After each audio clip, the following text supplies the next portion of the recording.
परमेश्वर के धन्य नाम की महिमा हो। प्रभात मनन के सत्र 2847 में आप सभी का बड़े प्रेम के साथ स्वागत करता हूं। आइए आज का मनन के लिए हम पढ़ते हैं प्रकाशित वाक्य अध्याय 7 पद 13 और 14। इस पर प्राचीनों में से एक ने मुझसे कहा, ये श्वेत वस्त्र पहने हुए कौन है और कहां से आए? मैंने उससे कहा, हे स्वामी, तू ही जानता है। उसने मुझसे कहा, ये वे हैं जो उस महाक्लेश में से निकल कर आए हैं। इन्होंने अपने अपने वस्त्र मेमने के लहू में धोकर श्वेत किए।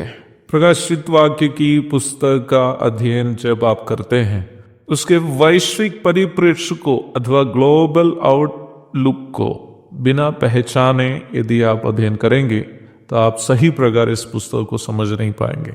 इस पुस्तक संपूर्ण मानव जाति के प्रति परमेश्वर की दया और संपूर्ण मानव जाति का उद्धार के लिए यीशु मसीह की प्रायश्चित मृत्यु का महत्व को और उसी प्रकार इस सार्वजनिक उद्धार की योजना का इनकार करने से सार्वजनिक रूप में मनुष्य के ऊपर आने वाला परिणाम को पाठकों के सामने स्पष्टता के साथ प्रस्तुत करती है।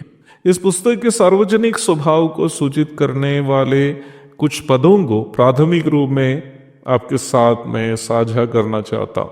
अध्याय 5 की 9 सार्वजनिक रूप में हरेक कुल और भाषा और लोग और जाति में से परमेश्वर के लिए यीशु मसीह की प्रायश्चित मृत्यु के द्वारा मोल लिए जाने की बात हमसे कहती है।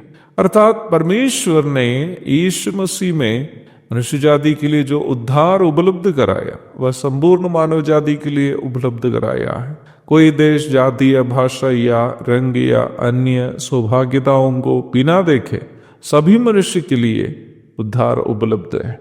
अध्याय 7 की 9 में वहां क्लेश में जो उद्धार परमेश्वर ने उपलब्ध कराया सभी मनुष्य के लिए उपलब्ध है करके हम देखते हैं।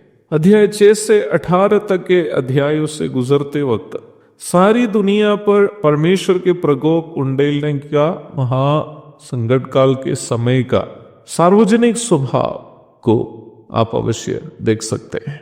प्रकाशित वाक्य 20 की 11 से 15 तक के भाग में पाप में मरे हुए सभी लोग अर्थात सभी देश, भाषा, कुल और वंश से लोग परमेश्वर के श्वेत सिंहासन के सामने उपस्थित होते हुए और न्याय के पश्चात अनंतकालीन आग की झील की ओर जाते हुए आप देख सकते हैं। ये सभी प्रकाशित वाक्य के सार्वजनिक परिप्रेक्ष्य को सूचित करने वाले कुछ दृष्टांत हैं।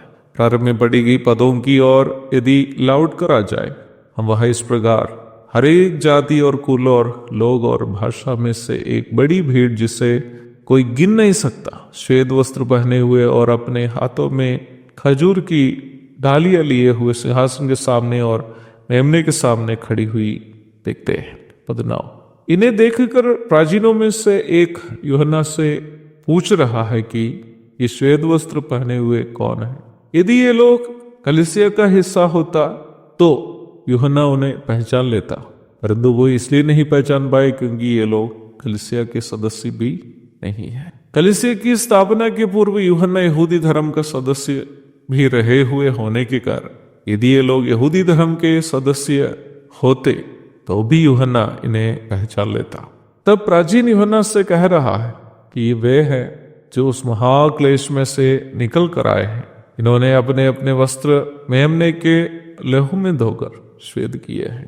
पद का यह भाग इन भक्तों का शहीदगी को सूचित करता है क्योंकि वे मसीह विरोधी के अधीन अपने आप को करने से इनकार किए।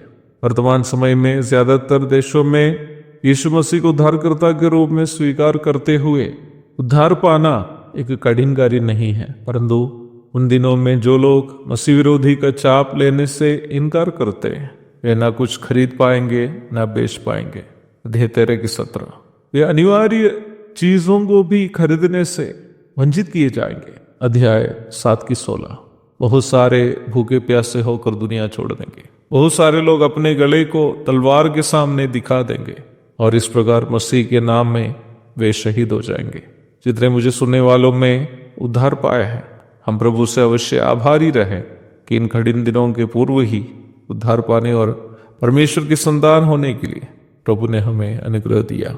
एक और शुभ दिन की धन्य कामनाओं के साथ आज को मनन में यह समाप्त करता हूँ। प्रभु आप सबको आशीष दे। आमीन।